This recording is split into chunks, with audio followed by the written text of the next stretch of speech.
大家问千万字，逐工要和大家做伙来捌一字。俗语讲，老骨定空空，老皮未过风。这是形容坐过人，虽讲面皮有粒景，身体勇健也是上重要。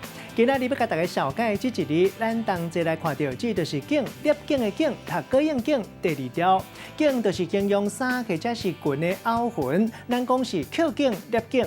另外，景嘛当算是衫裙凹布的单位，像讲扣一景、扣两景。另外一款裙叫做百景裙，带大家做伙来小解这两个词。头一个读做粒景，粒景的意思就是一款做裙的手路，先甲布料凹布了后，扣一景一景，会当分做看景、幼景甲喙景在内，无共款式。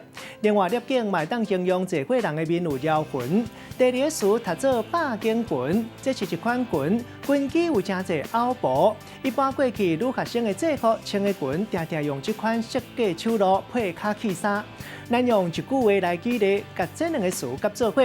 譬如讲，咱咧讲一画三冬，三画一世人。阿嬷回想伊18岁青春少年时，做学生囡仔穿百景裙心花开。即马已经做妈，面皮拢粒景啊，想时间咧过实在足紧，都爱把握眼前上要紧。今仔日小解这一字读做景，提供予观众朋友来参考。